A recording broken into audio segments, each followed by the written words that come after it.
বাবা বাবা, এই নতুন সরকারের কিছু কিছু বিধায়করা তো বাবা ইকোন থেকে পাল্টি মারছে দেখছি। আরে বাবা, ভালো তৃণমূল খুঁজতে গিয়ে যে কর্মীরা, বিজেপি যে কর্মীরা এতদিন ধরে মানে বিধায়ক লেখে মার ধর খেয়ে লোকের বাড়িতে গিয়ে গিয়ে ভোট চেয়ে চেয়ে ওই বিধায়ককে ঝুলিতে দিয়েছে বাপু, তাদেরই আর কোনো পাত্তা নাই।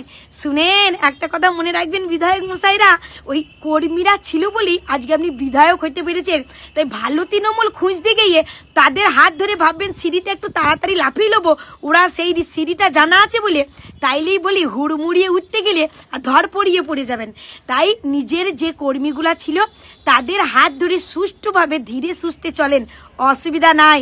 আমরা জানি আপনাদের বয়স মাত্র 1 মাস এই 6-7 দিন হয়েছে, তাই আমাদের কোনো তাড়াহুড়ো নাই, আপনারা ধীরে সুস্থে কাজ করেন। শুধু একটা কথা মাথায় রাখবেন যে তৃণমূল কখনো ভালো হয় না, আর তাদের হাত ধরে চলা মানেই সে তৃণমূল যেন চোর, আর যে হাত ধরে চলবে সেও কিন্তু চোরই হয়ে যাবে। কারণ অন্যায় যে করে আর অন্যায় যে সয়ে সমান কিন্তু একই দোষী হয়, এই কথাটা মনে রাখবেন। তাই যে কর্মীগুলোকে আজকে অবহেলা করছেন, যাদের পাত্তাই দিচ্ছেন না, যাদের কোনো গুরুত্বই দিচ্ছেন না, একটা কথা মনে রাখবেন, বাড়ি বাড়ি গিয়ে ভোট চেয়ে বিধায়ক কিন্তু সেই কর্মীরাই বানিয়েছিল। কোনো ভালো তৃণমূল তখন কিন্তু আপনাদেরকে বিধায়ক বানায় নাই, এই কথাটাই মনে রাখবেন। 2 মাস ধরে লক্ষ্মী ভাণ্ডারের টাকা না ঢুকায় হাজারো মহিলাদের হাজারো সমস্যা দেখা দিয়েছে। তার মধ্যে কালকে আমি একটি সমস্যার কথা তুলে ধরেছিলাম যে মহিলারা এই 1,500 টাকাকে ভিত্তি করে অনেক জায়গায় গোষ্ঠী থেকে লোন নেয় এবং সেই লোনটা পরিশোধ করে, কিন্তু টাকাটা না পাওয়ায় তারা করতে পারছে না। তো এই সমস্যাটা বলায় এক দাদাভাই আমাকে কমেন্টে লিখেছে, তোমাদের কি সরকার বলেছিল নাকি যে 1,500 টাকা ভিত্তি রেখে তোমাদের লোন নিতে? তা আমরা বলছি, তোমাদের সরকারকে কি আমরা বলেছিলাম যে আমাদের কর্মর বদলে আমাদেরকে ভাতা ভিক্ষা দিতে? আমরা কি বলেছিলাম? আমরা বলি না। তাহলে তোমাদের সরকার কর্ম দিতে পারে নাই, এটা তোমাদের সরকারের ব্যর্থতা, চটিটাটা সরকারের ব্যর্থতা এটা।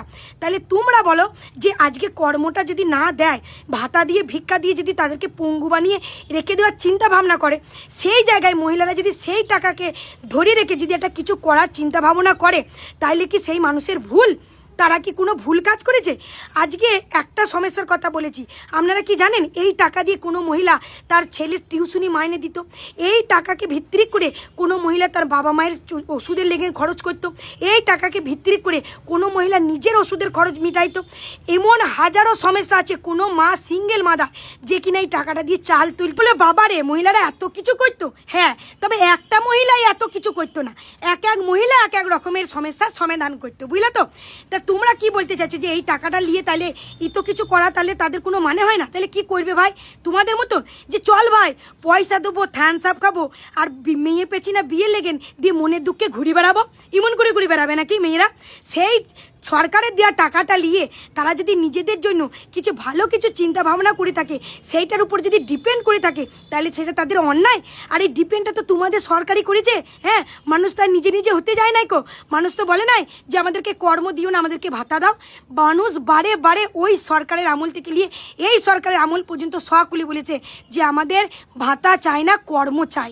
এইটাই আমি সরকারকে জানিয়েছি। এটা যদি আমি কোনো ভুল বলে থাকি তাহলে অবশ্যই জানিও। আর তোমার মুখ থেকে যদি আর উল্টো পাল্টা কোনো কমেন্ট পেয়েছি গো, এবার তোমাকে যে কি ব্যবস্থা নেবো সেটা আমি জানি আর আমার মনই জানছে।